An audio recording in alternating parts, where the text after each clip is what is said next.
नमस्कार, मैं हूं दर्शंकर। न्यूज बाइस्कोप में आप सबों का स्वागत है। आज हमारे साथ कांग्रेस विधायक दल के नेता प्रदीप यादव जी हैं। प्रदीप यादव काफी सक्रिय रहते हैं, जन मुद्दों को लेकर आवाज उठाते हैं। गोड्डा जिले से आते हैं और गोड्डा जिला हमेशा अपनी सियासत को लेकर चर्चा में रहता है। कई कारण वहां होते हैं। गोड्डा जिला एक बार फिर चर्चा में है और हमारे साथ प्रदीप जी हैं, उनसे बातचीत करेंगे। प्रदीप जी, देखिए, गोड्डा की जो सियासत है वो उसके समीकरण बड़े चर्चा में रहते हैं। देखिए, वहां से दो मंत्री हैं राज्य सरकार में और अंदर खाने ये कहा जाता है कि उन दोनों मंत्रियों से आपकी नहीं बनती है। और साथ में वहां के जो सांसद हैं निशिकांत दुबे जी, उनसे तो आपकी दुश्मनी जग जाहिर है जब तक वो बाहर आता रहता है। आप ऐसे में सवाल ये उठता है कि आपको तो बहुत संघर्ष करना पड़ता होगा। आप जनता का काम या फिर जो विधायक फंड से लेकर जो विकास के काम होते हैं उन्हें आप कैसे कराते हैं? देखिए, हमें लगता है कि आपने केवल दो मंत्री ही कहा है। हम तो यहाँ तक कहते हैं कि वहाँ मुख्यमंत्री का भी क्षेत्र है, माननीय हेमंत जी का भी क्षेत्र है वो जी। और सबसे मेरे मधुर संबंध है। जहाँ तक सांसद निशिकांत दुबे जी से मतलब है, दोनों की दो राय है, उनकी अलग राय है, मेरी अलग राय है। और जहाँ तक मंत्रियों का सवाल है, थोड़े बहुत व्यक्ति में भिन्नता हो सकती है, लोगों के विचारों में भिन्नता हो सकती है। लोग उसी को लगता मतभेद के रूप में लेते हैं और हमें लगता है कि हमने अपने मुद्दों के साथ कभी समझौता नहीं किया, तो कभी काल थोड़ी बहुत डिफर दिखने को लगता है। और हम तो गोड्डा के हैं, गोड्डा में ही पले हैं, गोड्डा में ही बढ़े हैं, गोड्डा में ही पढ़े हैं, गोड्डा में ही पैदा हुए, गोड्डा में ही दफन होंगे। अब दूसरे के हालात के बारे में हम बता नहीं सकते कि तन यहाँ है, मन कहीं और है।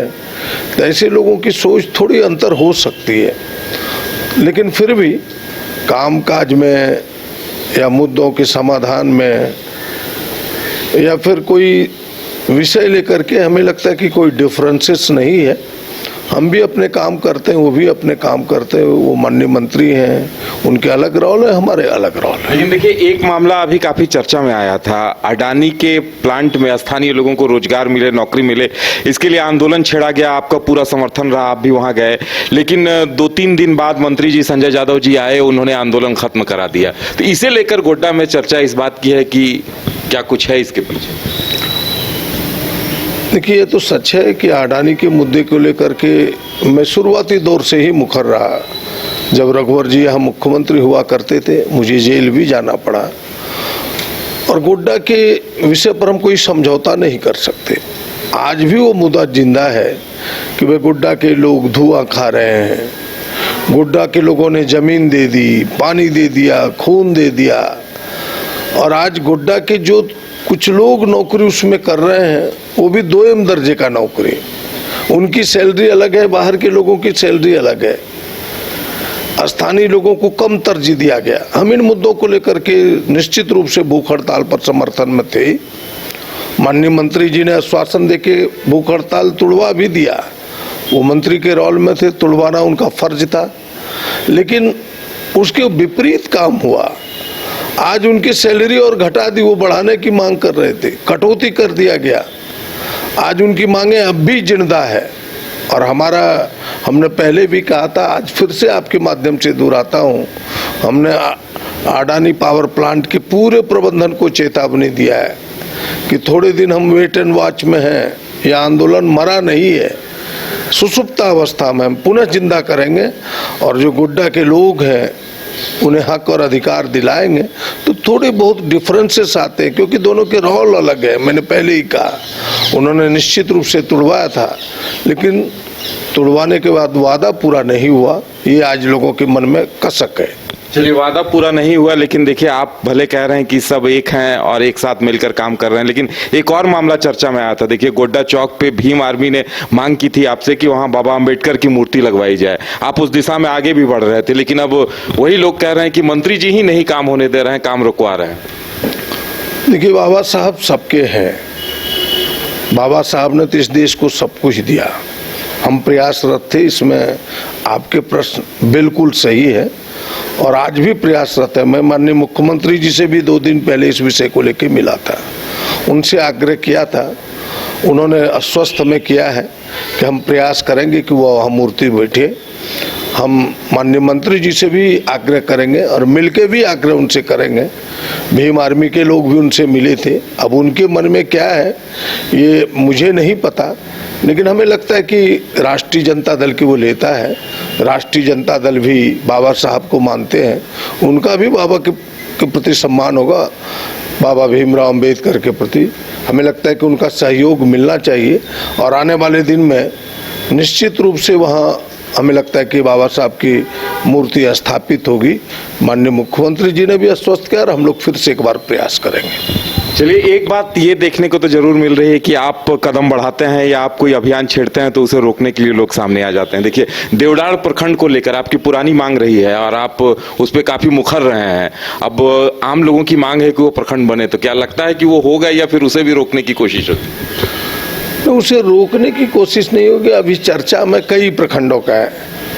मैं माननीय मुख्यमंत्री जी से भी मिला, माननीय विभागीय मंत्री श्रीमती दीपिका जी से भी मिला हूँ, उनके विभागीय सचिव कई लोगों से मिला हूँ, उपायुक्त से भी आग्रह किया है कि देवडार एक पुरानी मांग रही है देवडार प्रखंड बनाने का, क्योंकि देवडार पहले से थाना भी है, प्रशासनिक दृष्टि से 11-12 पंचायतों का, और वो संयोग से मेरे विधानसभा के अंतर्गत है। कई बार वहाँ की जनता उग्र भी हो गई है कि ना अब देवडार 30 वर्षों से मांग है। अभी हाल के दिनों में और कई मांगे सामने आई है, सरोनी प्रखंड बने, फिर राजा भिटा का भी पुराना मांग रहा है कि राजा भिटा प्रखंड बने। अभी आज के अखबारों में देख रहा था कि हनवारा का भी माननीय मंत्री जो विभागीय मंत्री है उन्होंने इसकी अनुशंसा की है। हम तो इसके पक्षधर है कि सब प्रखंड बने, लेकिन सरकार को तय करना है। सरकार तय करेगी कि भाई कौन सर्वाइवल है, फिर उनके प्रबंधन, उनकी व्यवस्था, वो जो वहाँ पदाधिकारियों की पदस्थापना, कर्मचारियों की पदस्थापना, सरकार इन चीज़ों को असेसमेंट करके ही चीज़ों को करती है। लेकिन हमें लगता है कि जो सरकार का मूड है, कुछ न कुछ प्रखंड बनेंगे और मैं आशान्वित हूँ कि ये सारे प्रखंड बने तो गोड्डा के लिए बेहतर होगा।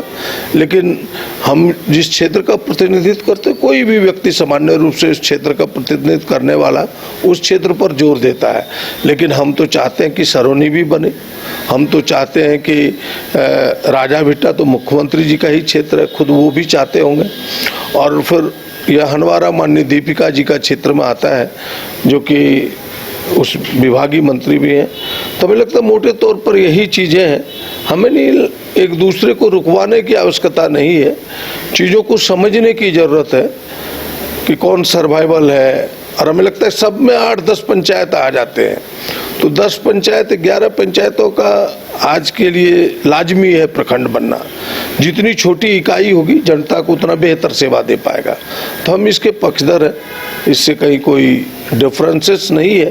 किसी के मन में कुछ बातें हो, भ्रम फैलाने की बात हो, तो उस भ्रम को दूर करना चाहिए। हम इसके पक्षधर हैं। एक और बात की देखिए चर्चा होती है, आप जब बजट सत्र चला तो काफी सक्रिय थे और सत्ता पक्ष को आपने कई मुद्दों पर घेरने का भी काम किया। आप कई मुद्दों को लेकर आगे बढ़ रहे हैं, तो कहा यह जाता है कि मंत्री नहीं बन पाए, इस बात की कसक है, या आप इस लक्ष्य के साथ आगे चल रहे हैं कि आपको आगे मंत्री बनना है? देखिए, मन की आकांक्षाएं सबकी रहती है। व्यक्ति है, राजनीति में यदि काम करते हैं तो आपको स्टेप बाय स्टेप ऊपर जाने की इच्छा रहती है, लेकिन ये अपने ऊपर निर्भर नहीं करता। यह निर्भर करता है आपके, जैसे कांग्रेस को 4 कोटे मिले हैं, तो कांग्रेस के आला नेता पर हमने छोड़ दिया है कि वो क्या चाहते हैं, हमसे किस प्रकार की सेवा चाहते हैं। हम तो एक कांग्रेस का सिपाही हैं और अंतिम निर्णय तो मुख्यमंत्री को करना है।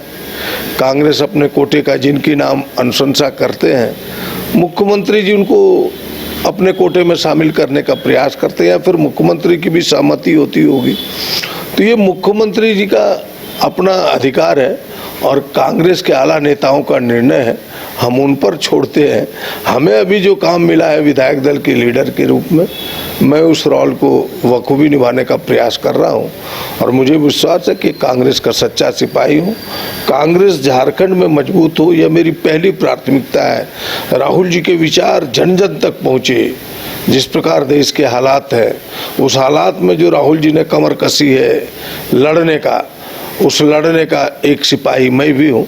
ईमानदारी से लड़ूंगा, कांग्रेस को मजबूत करूंगा, राहुल जी के विचार, आदिवासी दलित पिछड़ों के अधिकार दिलाने में एक सिपाही का रोल अदा करूंगा। चलिए, अपने क्षेत्र की जनता को क्या मैसेज देंगे, जो उनकी मांगे हैं, जो उनके काम हैं, जो आपके माइंडसेट है डेवलपमेंट को लेकर, उन्हें क्या मैसेज देंगे? बिल्कुल, क्षेत्र की जनता तो मैं 6ठी बार एमएलए बनाया है, 1 बार सांसद बनाया, 2 बार मंत्री भी बने। लोग जानते हैं कि इन्हें काम पर यकीन है, सेवा पर यकीन है।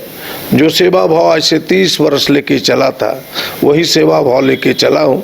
जनता की जो कमी है उसे दूर करने का प्रयास सरकार में मिल करके संघर्ष करके करने का प्रयास करता हूँ, आगे भी करता रहूँगा। जनता स्वस्थ रहे कि जब तक जिंदा हूँ गोड्डा की सेवा में समर्पित हूँ। चलिए, हमें वक्त देने के लिए बहुत बहुत धन्यवाद। ये थे प्रदीप यादव जी, जिनका कहना था कि कई मुद्दे हैं, चाहे वो अडानी में स्थानीय लोगों को नौकरी, उनकी तनख्वाह बढ़वाने का मसला हो, या वहाँ बाबा साहब की मूर्ति लगवाने का गोड्डा चौक पे, इस पे ये लगे रहेंगे। और साथ ही क्षेत्र के विकास के लिए जो इनके मन में जो मानक है उन्हें पूरा करना है, और इसी उद्देश्य से ये आगे बढ़ रहे हैं। फिलहाल इतना ही, हमें दीजिए इजाजत और आप देखते रहिए न्यूज बाइस्कोप। नमस्कार। गोल जहां 27 वर्षों के सफर में 17,000 से भी अधिक छात्रों ने डॉक्टर एवं इंजीनियर बनकर भरे सफलता की ऊंची उड़ान, जहां साधारण छात्र भी असाधारण सफलता प्राप्त कर बना रहे इतिहास। दूरदर्शी शिक्षाविद श्री विपिन सिंह के मार्गदर्शन में मेडिकल एवं इंजीनियरिंग के लाखों छात्रों के लिए आशा की किरण के रूप में गोल्ड रिजल्ट फैक्ट्री। झारखंड में पहली बार मजा लीजिए क्रेजी रिवर का। प्राकृतिक वादियों के बीच 6 एकड़ में बने वाटर पार्क का आनंद पूरे परिवार के साथ लें। Equatica Funplex water park, a complete family park, excitement का भरपूर dose, huge cyclone slide, WMPS big family pool with 13 slides, big wave pools with high waves, kids के लिए अलग से play area, octopus rain dance, pendulum slides, top class restaurant, साथ ही senior citizen के लिए स्पेशल अरेंजमेंट। पूरी family के साथ बिताएं दिन भर मस्ती के पल। इक्वाटिका Funplex water park near Remta dam, चुकरू मोड़, रांची।